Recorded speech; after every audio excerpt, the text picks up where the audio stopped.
오늘 저는 마태복음 5장 9절의 말씀을 가지고 화평하게 하는 자는 복이 있나니 이란 제목으로 은혜의 말씀을 나누고자 합니다. 오늘 본문 산상수 마태복음 5장 9절에 함께 합독합니다. 시작. 화평하게 하는 자는 복이 있나니 그들이 하나님의 아들이라 일컬음을 받을 것이며 이렇게 말씀을 하셨어요.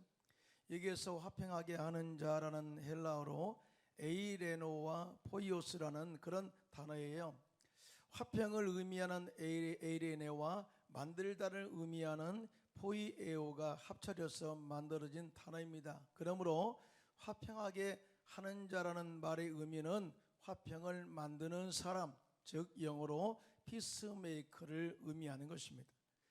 이 말씀의 의미는 단지 화평을 사랑하거나 유지하는 정도로 만족하는 자의 자세가 아니라 평화가 파괴되고 있는 곳에서 적극적으로 평화를 만들기에 행동하는 자세를 말한다, 이렇게 설명을 하고 있거든요.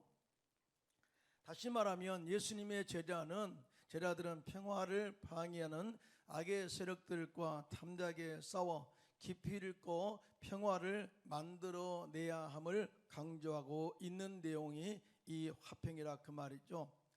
이와 같이 화평을 만들어낸 자들에게는 하나님의 아들이라 일컬음을 받게 될 것이다, 이렇게 말씀을 하셨습니다. 여기서 하나님의 아들이라는 칭호는 하나님의 성품을 나타내는 사람에게 붙여지는 호칭입니다.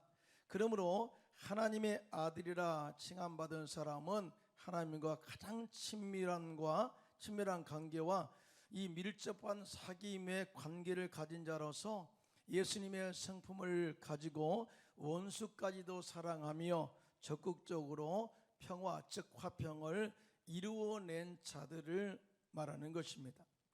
하나님께서는 이러한 자들을 이 땅에 평화의 사도로 사용하실 것이고 선한 싸움을 다 싸우고 믿음을 지켜 사명을 완수한 후에 주님 앞에 서는 날 비로소 진정한 하나님의 아들로서의 영광을 누리게 할 것이라고 말씀하셨습니다. 그런 의미에서 우리는 모두가 다 평화의 사도, 또 화평을 만드는 자 피스메이커가 되시기를 예수님의 이름으로 축원합니다. 그러면 우리는 어떻게 피스메이커로서 사명을 감당할 수가 있을까요? 첫째로 하나님과 화평을 온전하게 이루어야 합니다. 할렐루야. 최초의 피스메이커는 바로 예수님이시죠.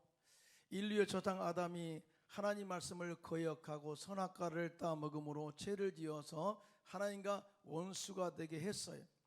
우리는 너무나 잘 알죠. 그런데 예수님께서 십자가에 죽으심으로써 하나님과 우리 사이에 막힌 죄의 담을 얻으시고 한 성령 안에서 하나님 아버지께 나아갈 수 있는 은혜를 입게 하셨습니다. 이걸 은혜 중에 은혜라고 말합니다. 이에 대해서 에베소서 2장 14절로 16절 상반절에 함께 합독해요. 시작. 그는 우리의 화평의 신제라 둘로 하나를 만드사 원수된 것 곧 중간에 막힌 담을 자기 육체로 오시고 법점으로 된 계명의 율법을 폐하셨으니 이는 이 둘로 자기 안에서 한 새 사람을 지어 화평하게 하시고 또 십자가로 이 둘을 한 몸으로 하나님과 화목하게 하려 하십니다. 이렇게 말씀을 하고 있습니다. 예수님의 십자가의 은혜와 사랑은 화목, 화평 계속해서 이렇게 강조하면서 이 화평이 얼마나 우리 삶 속에 중요한가를 강조하고 있습니다. 사랑하는 성도 여러분, 이 불화와 화목의 차이가 얼마나 큰지 아십니까? 사람이 하나님과 불화하게 되면 영혼의 죽음이 다가옵니다. 저리가 생활 속에서 내려 축복의 소산을 먹을 수가 없습니다. 질병과 고난과 재앙이 다가와서 인생의 행복을 파괴하는 일을 저지르고 있습니다. 그러나 우리가 예수 그리스도로 인해서 하나님과 화평을 하게 되면 죽은 인생에 살아나게 될 줄로 믿습니다. 생활 속에 저주가 끊어지고 물된 동산처럼 풍성한 열매를 맺어 그 소산을 맺게 되는 축복을 경험하게 될 줄로 믿습니다. 우리의 삶의 질병과 고난과 재앙이 사라지고 하나님의 보호하심 속에 안전하게 사는 축복의 은혜를 체험하게 되는 거예요. 그래서 욥기서 22장 21절 이렇게 말합니다. 시작. 너는 하나님과 화목하고 평안하라. 그리하면 복이 내게 임하리라고 이렇게 말씀을 하셨습니다. 로마서 5장 10절로 11절입니다. 시작. 곧 우리가 원수 되었을 때에 그의 아들의 죽으심으로 말미암아 하나님과 화목하게 되었은즉 화목하게 된 자로서는 더욱 그의 살아나심으로 말미암아 구원을 받을 것이니라. 그뿐 아니라 이제 우리로 화목하게 하시는 우리 주 예수 그리스도로 말미암아 하나님 안에서 또한 즐거워하느니라. 이렇게 말씀하셨습니다. 여러분, 화평을 헬라어로 에이레네이고 또 히브리어로는 샬롬 이렇게 말합니다. 자, 우리가 이 샬롬의 뜻은 우리가 잘 아시다시피 평안함, 화목함, 평강, 그리고 더 깊은 또 다른 뜻이 있는데요. 싸움이 없는 것과 갈등이 없는 것, 그리고 부족함이 없는 상태를 말하는 것과 이 고난과 역경이 지난 이후에 다가오는 평안함과 영적으로 성숙함과 완전함을 의미하는 것으로서 이렇게 설명을 하고 있습니다. 단순히 샬롬 그러면 화평, 평화 이렇게 끝나는 것이 아니라 이 샬롬 속에는 엄청난 하나님의 축복의 보화가 담겨 있음을 이야기한 것입니다. 이런 관점에서 보면 화평이란 단순하게 모든 것이 잘되고 삶에 문제가 없어 그저 평안한 상태를 말하는 것이 아닙니다. 이 화평이란 예수님께서 이 땅에 오셔서 십자가에서 이루심으로 시작된 거예요. 그래서 화평이란 하나님의 다스리시는 은혜 안에서 있다는 사실을 알아야 돼요. 예수님의 통치와 다스리는 은혜 안에 있기 때문에 우리는 화평을 누리려면 예수를 믿어 의롭다함을 얻을 때만이 가능하다고 성경은 말씀하고 있습니다. 그래서 사도 바울은 로마서 5장 1절 이렇게 말씀합니다. 시작. 그러므로 우리가 믿음으로 의롭다함을 받았으니 우리 주 예수 그리스도로 말미암아 하나님과 화평을 누리자 이렇게 말씀을 하셨어요. 사도 바울이 강조하는 게 뭐예요? 사실은 하나님과 화평을 누리기 전에 예수를 믿어 죄 용서함 받고 용서받은 의인으로서 의롭다함을 받은 자만이 하나님과 화평을 이룰 수가 있음에 대해서 강조한 것입니다. 할렐루야. 이와 같이 진정한 화평은 예수님의 십자가 은혜 안에 있고, 진정한 화평은 우리의 믿음 안에 있고, 진정한 화평은 하나님의 자비와 공율과 사랑으로 인한 죄 용서 안에 있다는 사실을 이렇게 강조해서 설명한 것입니다. 그래서 우리가 믿지 않고서는 절대 하나님과 화평할 수가 없음에 대해서 다시 강조하고 있는 내용이에요. 골로새 1장 19절 20절입니다. 시작. 아버지께서는 모든 충만으로 예수 안에 거하게 하시고 그의 십자가의 피로 화평을 이루사 만물 곧 땅에 있는 것들이나 하늘에 있는 것들이 그로 말미암아 자기와 화목하게 되기를 기뻐하심이라 이렇게 말씀을 하셨습니다. 이 말씀 속에서 예수님께서는 화목제물이 되셔서 예수의 피로 말미암아 우리들을 하나님과 화평하게 화목하게 하셨다고 말씀하고 있는데요. 이 말씀을 제대로 이해하려면, 즉 화목이라는 이 말씀, 예수님의 화평에 대해서 제대로 이해하려면 구약 제사 제도에 대해서 화목 제사에 대한 내용을 제대로 알 때만이 가능합니다. 여러분, 우리가 화목제를 히브리어로 셀렘이라고 말해요. 화목제사는 주님과 화목하기 위해서 드리는 제사예요. 짐승을 잡아 피로 드리는 제사입니다. 다시 말해서 죄인이 제물을 가지고 제사를 드리는 그런 제사가, 하나님과 화목하게 하는 제사가 화목제사, 즉 화목제라고 말하는데요. 이 제사는 세 명이 모두가 다 만족하는 제사임을 이야기를 하고 있어요. 먼저 하나님께 제물을 드림으로 하나님께서 그 제물을 받으시고 만족하는 제사이고요. 둘째는 제사를 주관하는 제사장들도 자신들의 목을 받을 수 있기 때문에 제사장들도 만족하는 제사예요. 우리가 번제로 제사를 드리면은 모든 이 살들을 또 내장들을 불에 태워서 향기로운 제물로 드리잖아요. 그러면 이 제사장들이 가질 목이 없어요. 그런데 이 화목제물은 이 제사를 집례하는 제사장들도 당신들의 몫을 받을 수 있기 때문에 제사장들도 만족하는 제사다라고 이렇게 설명을 하고 있습니다. 또 마지막으로 제물을 가져온 자들도 제사함의 은혜를 받고 이 제물을 먹을 수 있는 은혜가 있기 때문에 죄인들도 만족하는 제사가 바로 화목제사다라고 이렇게 이야기를 하고 있습니다. 한마디로 화목제사는 균형이 잘 조화된 은혜로운 축복의 제사이다라고 말씀을 하고 있습니다. 그러니까 이 화목제사는요, 엄청난 축복의 은혜가 넘치고요, 화해, 모두가 다 만족하는 이 화목제사가 중요하다, 이 말씀을 하고 있는 거거든요. 그런데 로마서 3장 25 이렇게 말씀합니다. 시작.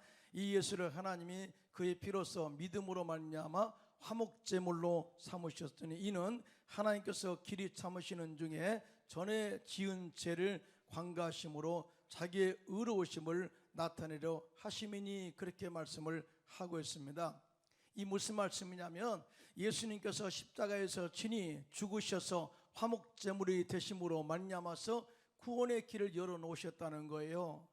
그런데 그 예수를 우리가 믿음으로 말미암아 구원받아 하나님의 자녀가 되고 그 안에서 구원의 은혜와 참 만족을 누리게 되니 우리처럼 행복한 자가 어디가 있느냐, 이 말씀을 하고 있고요. 즉 우리에게 만족을 주었다는 거예요.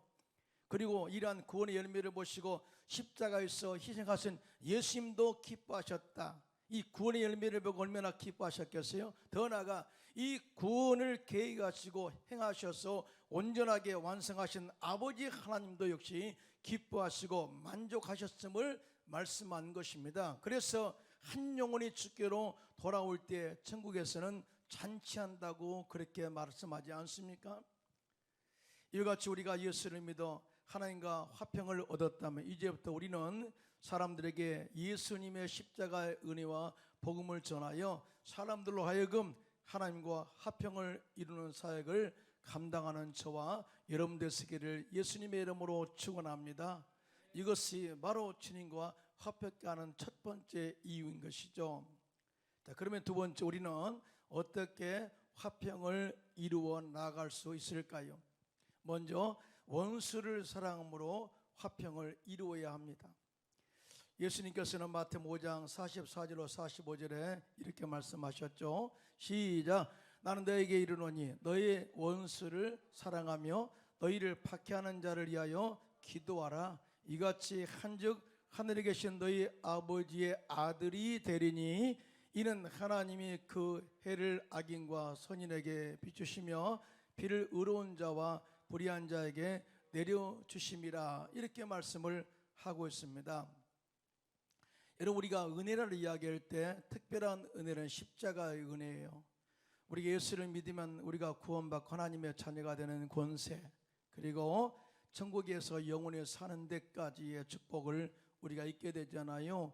이것을 특별한 하나님의 권세, 하나님의 축복이라고 그러죠. 하나님의 은혜입니다. 특별한 은혜. 그러나 모든 선인이나 악인에게 주시는 하나님의 보편적 은혜가 있습니다. 하나님께서는요, 이 보편적 은혜에 대해서 절대 구분하지 말라고 이렇게 말씀을 하고 있습니다. 하나님의 햇볕을 악인에게나 선인에게 다 비추시고 단비를 의로운 자에게나 불의한 자에게 내려주셔서 열매를 맺게 원하시는 자비로운 하나님이시다. 다시 말해서 하나님은 악인이 회개하고 주께로 돌아오기를 원하시는 자비와 긍휼과 은혜가 사랑에 풍성하신 하나님이시다. 자, 이렇게 전제를 가지고 너희는 하나님의 자녀라면, 하나님의 그 보편적 은혜의 마음을 가지고 너희가 하나님의 아들이라면 너희를 박해하는 자들과 원수를 미워하지 말고 도리어 그들을 용서하고 사랑하고 기도해 주어라, 이렇게 말씀을 하고 있거든요. 여러분, 이 말씀은 어떤 말씀이냐면 너희는 하나님의 아들이라면 하나님의 마음을 품고 항상 화해를 이루어내는 피스메이커로서의 입장에서 생각하고 행동을 해야 됨에 대해서 이야기를 하고 있습니다. 믿으시면 아멘 하시기 바랍니다. 항상 우리는 하나님의 관점에서 뭘 시선을 가지고 사람들을 대하라는 거예요. 요셉은 꿈꾸는 것 때문에 형들의 미움받아서 시기와 질투를 받게 되었죠. 그 형들의 미움과 시기는 분노로 변하여 요셉을 죽이고자 하는 마음으로 가득하게 되었고요. 결국 아버지의 심부름으로 형들을 찾아왔던 요셉을 잡아 형들은 요셉을 미디안 상인들에게 팔아버렸어요. 처음에는 죽이려고 마른 웅덩이에 집어넣었죠. 우리가 죽여 그를 이렇게 죽여보자. 그러면 그 꿈이 어떻게 되는가 한번 보자 하고 이렇게 상영을 보면 그들의 악함이 얼마나 크게 달하는가를 볼 수가 있습니다. 그런데요, 이와 같은 죄는 아주 단순한 데서 출발한 것을 볼 수가 있어요. 형들의 작은 미움, 작은 시기, 작은 질투, 또 분내는 것, 결국 형제요 혈육인 동생을 파는데 죽이고자 하는데 또 이렇게 혈안이 된 것을 보게 되죠. 결국은 어떻게 보면 그들을 죽인 거죠. 이미 미워했으니까요. 성경에 하나님께서 아벨의 제사와 제물을 받으시고 가인의 제물과 제사를 받지 않으시자 가인이 못이 분하여 안색이 변합니다. 안색. 그때 하나님께서 가인에게 이르시기를 내가 분하여 함은 어찌 됨이냐, 안색이 변함은 어찌 됨이냐.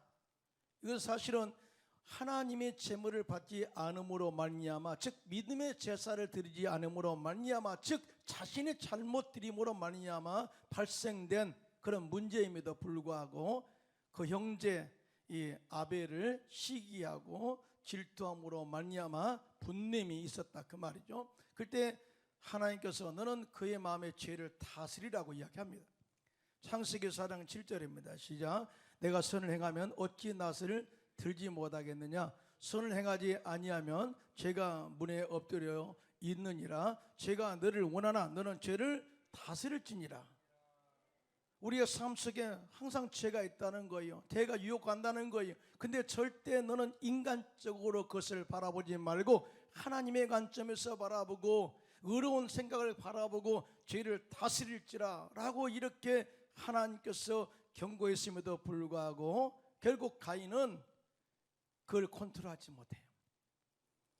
가인은 미움, 시기, 질투, 분냄의 죄를 다스리지 못하고 자기 동생 아벨을 쳐 죽였습니다. 이와 똑같은 죄를 요셉의 형들이 지은 거예요. 그래서 데살로니가서 5장 19절로 22절은 이렇게 말씀합니다. 시작. 성령을 소멸하지 말며 애언을 멸시하지 말고 범사의 헤아려 좋은 것을 취하고 악은 모양이라도 버리라, 이 말씀을 하고 있거든요. 그렇습니다. 우리가 성령으로 충만하고 말씀으로 충만하고 기도로 항상 깨어있어 좋은 것을 취하고 악은 모양이라도 버릴 때 우리 안에 죄성과 악이 사라지고 이런 죄성들을 이겨내게 될 줄로 믿습니다. 미움, 시기, 질투, 분냄은 평화를 깨는 이 악한 우리의 마음이라는 거예요.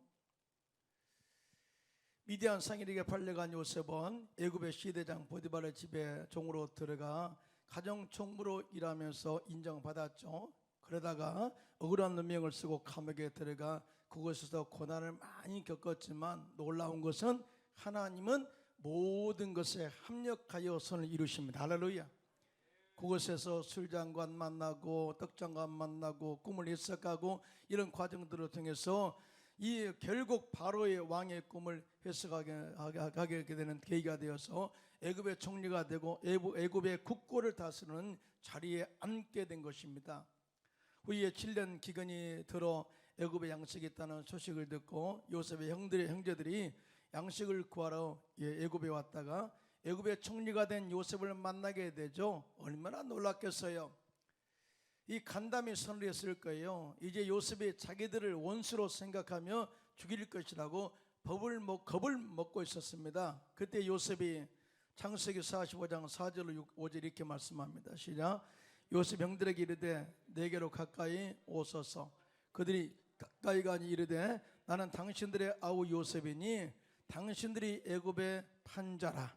당신들이 나를 이곳에 팔았다고 해서 근심하지 마소서. 한탄하지 마소서. 하나님이 생명을 구원하시려고 나를 당신들보다 먼저 보내셨나이다 라고 그들을 위로했어요. 우리 여기서 원수와 같은 형제들을 용서하는 요셉의 마음을 영적으로 꿰뚫어 보는 은혜가 있어야 됩니다.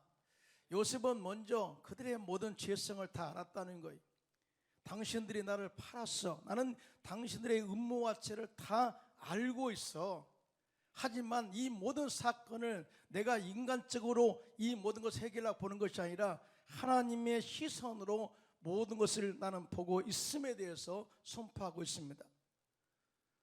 우리 역시 어떤 사건을 처리할 때 인간적인 감정을 앞세우면은요 원수가 되고 싸움되고 전쟁이 되죠. 그러나 하나님의 시선을 보면 모든 해결책이 보이게 될 줄로 믿습니다. 또한 요셉은 위기에서 구원하시는 하나님의 계획과 섭리를 경험했고 보았음을 그렇게 고백하고 있는 것이죠. 결국 이 사건은 하나님이 계획하시고 하나님께서 행하신 일이기 때문에 내가 절대로 개입하지 않겠다는 것을 선언한 것입니다. 이란 요셉의 용서가 그 가족을 화목하게 하였고 그리고 비옥한 고센 땅에 정착하면서 번성하는 축복을 누리게 한 것입니다. 어떻게 보면은 살인이 난무할 그런 환경 속에서 요셉 하나가 하나님의 시선으로 형제들을 용서함으로 말미암아서 대화해의 창, 정말 가정이 화목하고 행복한 창으로 만들어내는 피스메이커가 되게 한 것입니다. 할렐루야. 그래서 사도 바울은 로마서 12장 14절에 너희를 박해하는 자를 축복하라, 축복하고 저주하지 말라 이렇게 말씀하였고요. 로마서 12장 17절로 21절에 시작. 아무에게도 악을 악으로 갚지 말고 모든 사람 앞에서 선한 일을 도모하라. 할 수 있거든 너희로서는 모든 사람과 더불어 화목하라. 내 사랑하는 자들아, 너희가 친히 원수를 갚지 말고 하나님의 진노하심에 맡기라. 기록되었을 때 원수 갚는 것이 내게 있으니 내가 갚으리라고 주께서 말씀하시니라. 내 원수가 줄이거든 먹이고 목마르거든 마시게 하라. 그리함으로 내가 숯불을 그 머리에 쌓아 놓으리라. 악에게 지지 말고 선으로 악을 이기라. 할렐루야. 결국은 우리가 하나님의 아들이라면 하나님의 마음을 품고 하나님의 시선을 가지고 절대 원수를 갚지 말고 그들과 화해할 수 있는 그런 영적인 관계를 회복해라는 거죠. 결국은 나도 좋고요, 공동체도 좋고 가족도 좋고 모든 사람들이 좋게 만드는 길이 용서다라는 것을 이야기하고 있습니다.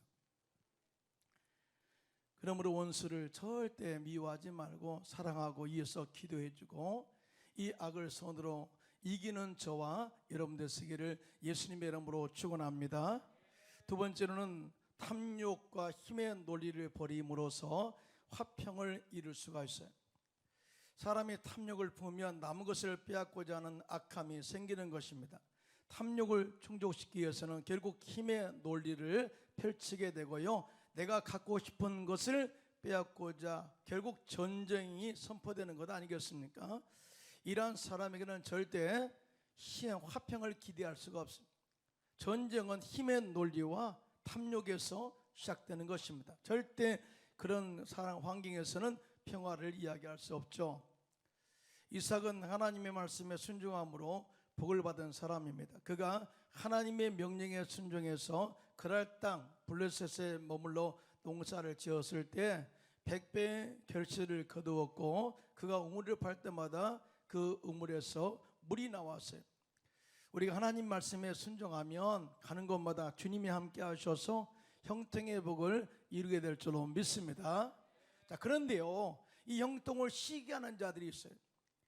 시기하는 자들. 당시에 블레셋 목자들이 이삭이 우물을 판 그 우물에 대해서 탐욕이 생겼어요. 그래서 이 우물은 우리의 것이다. 왜냐하면 우리 땅에 있는 것이기 때문에 우리 것이다.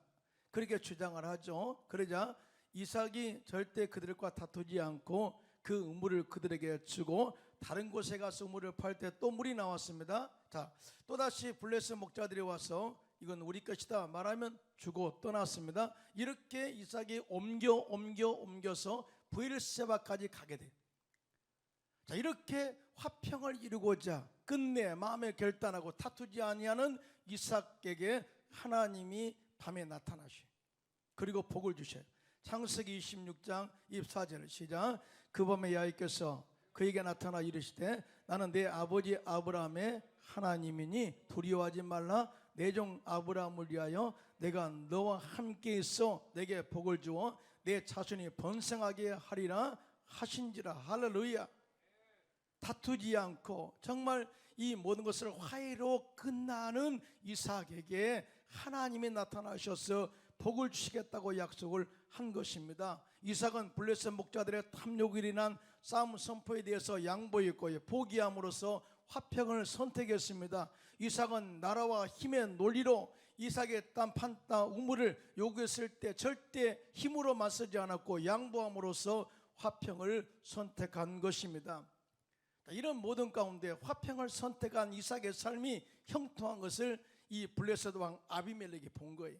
그래서 블레셋 왕 아비멜렉이 그의 친구 아우삭과 군대장관 비굴과 함께 대동해서 이삭이 와서 서로 화친하고 화해를 맺고 가는 역사가 일어나게 된 것입니다. 바로 이삭이야말로 피스메이커죠. 우리는 이제 주님께서 우리를 피스메이커로 부르셨다고 말씀을 하고 있습니다. 고린도후서 5장 18절입니다. 시작. 모든 것이 하나님께로서 났으며 그가 그리스도로 말미암아 우리를 자기와 화목하게 하시고 또 우리에게 화목하게 하시는 직분을 주셨으니. 할렐루야. 자, 우리가 주님과 화목하게 한 그 이유가 뭐예요? 우리가 이제는 화목한 자로서 하나님의 아들로서의 직분을 받았으면 이제는 화목한 자로서의 직분을 감당하기를 원한다. 그러므로 우리 그리스도인들은 나와 불편한 사람들과도 화평해야 될 줄로 믿습니다. 원수들과도 화평해야 될 줄로 믿습니다. 불편한 상황 속에서도 화평을 만들어내야 될 줄로 믿습니다. 왜냐하면 이 화평을 만들어내는 사명, 이 피스메이커가 우리의 직분이기 때문에 그렇습니다. 하나님의 아들이라면 반드시 피스메이커의 사명을 우리가 감당해야 된다는 것이죠. 이런 관점에서 저는 오늘 마지막 이 마무리를 성 프란체스코가 쓴 평화의 기도로 마치고자 합니다. 한번 띄워주시겠어요? 함께 우리가 기도문을 낭독하겠습니다. 시작. 주여 저를 평화의 도구로 써주소서. 믿음이 있는 곳에 사랑을, 증오가 있는 곳에 용서를, 의심이 있는 곳에 믿음을, 절망이 있는 곳에 희망을, 어둠이 있는 곳에 빛을, 슬픔이 있는 곳에 기쁨을 심게 하소서. 오 주여 제가 이로받기보다는 남을 이로하게 하소서. 이해받기보다는 이해하며 사랑받기보다는 사랑하게 하소서. 우리는 줌으로써 받고 용서함으로써 용서받고 죽음으로써 영생을 누리기 때문입니다.